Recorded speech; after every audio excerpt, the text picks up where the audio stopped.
नमस्कार बच्चों, हमारा आज का वीडियो मुंशी प्रेमचंद द्वारा रचित पाठ नमक का दारोगा के बहुकल्पित प्रश्नों पर आधारित है।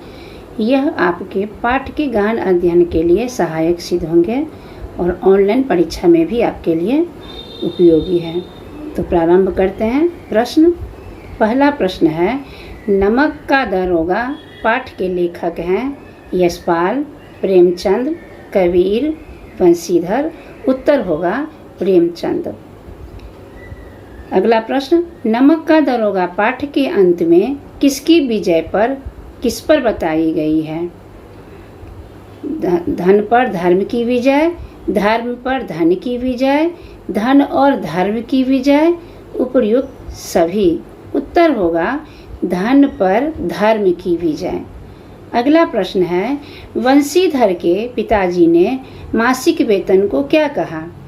बहता हुआ स्रोत, पीर की मजार, पूर्णमासी का चांद, उपर्युक्त सभी। उत्तर होगा पूर्णमासी का चांद। अगला प्रश्न है, बंशीधर के पिताजी के विचार से ऊपरी आय है? बहता हुआ स्रोत, पीर की मजार, पूर्णमासी का चांद, खिलौना। उत्तर होगा बहता हुआ स्रोत। अगला प्रश्न है, नमक का दारोगा कौन सा साहित्य प्रकार है?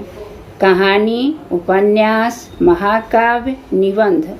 उत्तर होगा कहानी। अगला प्रश्न, नमक का दारोगा का मुख्य पात्र है पंडित आलोपीदीन, पिताजी, मुंशी बंशीधर, न्यायाधीश। उत्तर होगा मुंशी बंशीधर। अगला प्रश्न है, बंशीधर को कहाँ नौकरी मिली थी? पुलिस थाने में, नमक विभाग में, कलेक्टर कचहरी में, कहीं नहीं। उत्तर होगा नमक विभाग में। अगला प्रश्न है, आलोपीदीन ने बंशीधर को अपने यहाँ किस ओहदे पर नौकरी दी? चौकीदार के रूप में, बावर्ची के रूप में, मैनेजर के पद पर, अकाउंटेंट के रूप में। उत्तर होगा मैनेजर के पद पर। अगला प्रश्न है, ईमानदार, शिक्षित, धर्मनिष्ठ और कर्तव्य परायण कौन है? मुंशी बंशीधर, वृद्ध मुंशी, पंडित आलोपीदीन, वकील। उत्तर होगा मुंशी बंशीधर। अगला प्रश्न है, नमक का दारोगा पाठ में लक्ष्मी के उपासक कौन थे? न्यायाधीश, बंशीधर, आलोपीदीन, सभी। उत्तर होगा आलोपीदीन। अगला प्रश्न है, पंडित आलोपीदीन कहाँ के थे? दातागंज के, सीतानगर के, राधागंज के, उपर्युक्त में कोई नहीं। उत्तर होगा दातागंज। अगला प्रश्न है, इस पाठ में बूढ़े मुंशी जी ने पीर की मजार किसे कहा है? मासिक वेतन को, दरगाह को, ऊपरी आमदनी को, ओहदे को। उत्तर होगा ओहदे को। अगला प्रश्न है, सभी लोगों को कहाँ पर नौकरी करने का आकर्षण था? कोर्ट में न्यायाधीश की, नमक विभाग में दारोगा की, आलोपीदीन के यहाँ मैनेजर की, इनमें से कोई नहीं। उत्तर होगा नमक विभाग में दारोगा की। अगला प्रश्न है, अदालत ने किसको दोषी ठहराया? बंशीधर को, आलोपीदीन को, वकील को, किसी को भी नहीं। उत्तर होगा बंशीधर को। अगला प्रश्न है, नमक का दारोगा कहानी के लिए अन्य उचित शीर्षक नहीं होगा। बच्चे ध्यान दें इस पर, प्रश्न पर। सत्य की जीत, ईमानदारी, धन पर धर्म की जीत, धर्म पर धन की जीत। उत्तर होगा धर्म पर धन की जीत। प्रश्न है, कौन सा शीर्षक उचित नहीं होगा? इसलिए ध्यान से इस प्रश्न को देखें और समझें। अगला प्रश्न है, पंडित आलोपीदीन की गिरफ्तारी का क्या परिणाम हुआ? आलोपीदीन को जेल में डाल दिया गया, बंशीधर को जेल में डाल दिया गया, बंशीधर की नौकरी चली गई, आलोपीदीन की नौकरी चली गई। उत्तर होगा बंशीधर की नौकरी चली गई। अगला प्रश्न है, आलोपीदीन अंत में कितनी रिश्वत देने के लिए तैयार हो गया? 40,000 रुपया, 30,000 रुपया, 20,000 रुपया, 5,000 रुपया। उत्तर होगा 40,000 रुपया। अगला प्रश्न है, पंडित अलोपीदीन बंशीधर को कितनी तनख्वाह देने वाला था?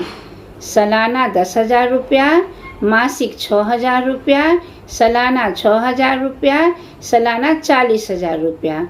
उत्तर होगा सालाना 6,000 रुपया। अगला प्रश्न है, घाट के देवता को भेंट चढ़ाने से क्या तात्पर्य है? भगवान को भोग चढ़ाना, नदी किनारे श्राद्ध करना, ब्राह्मण को दान देना, नमक के दरोगा को रिश्वत देना।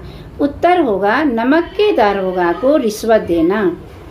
अगला प्रश्न है, पंडित अलोपीदीन कौन थे? दारोगा, जमींदार, पंडित, न्यायाधीश। उत्तर होगा जमींदार। अगला प्रश्न है, अलोपीदीन की गाड़ियाँ कौन सी नदी के पुल पर जा रही थी? गंगा, यमुना, सरस्वती, तापी। उत्तर होगा यमुना। अगला प्रश्न है, गाड़ियाँ में क्या भरा हुआ था? गेहूँ, चावल, बर्तन, नमक। उत्तर होगा नमक। अगला प्रश्न है, लोगों को किस बात पर आश्चर्य हो रहा था? अलोपीदीन की गिरफ्तारी पर, बंशीधर की ईमानदारी पर, न्यायाधीश के न्याय पर, उपर्युक्त सभी। उत्तर होगा अलोपीदीन की गिरफ्तारी पर। अगला प्रश्न है, अलोपीदीन ने पैसों के बल पर अदालत की नींव तक हिला दी। वकीलों को खरीद लिया, न्यायाधीश को खरीद लिया, उपर्युक्त सभी। उत्तर होगा उपर्युक्त सभी, क्योंकि अदालत की नींव तक हिला दी, वकीलों को भी खरीद लिया और न्यायाधीश को भी खरीद लिया था। अगला प्रश्न है, नमक का दरोगा कहानी से सीख मिलती है कि धर्मपरायण रहना चाहिए, लक्ष्मी का पुजारी रहना चाहिए, रिश्वत लेनी चाहिए, ऊपरी आमदनी होनी चाहिए। उत्तर होगा धर्मपरायण होना चाहिए। अगला प्रश्न है, अभी मैं 26-25 प्रश्न बताई हूँ। मुझे उम्मीद है कि ये बहुकल्पित प्रश्न आपके लिए बहुत उपयोगी होंगे और आप इसे पढ़कर परीक्षा में अधिक से अधिक अंक लाएंगे। तो जल्दी ही मिलते हैं नए पाठ के साथ।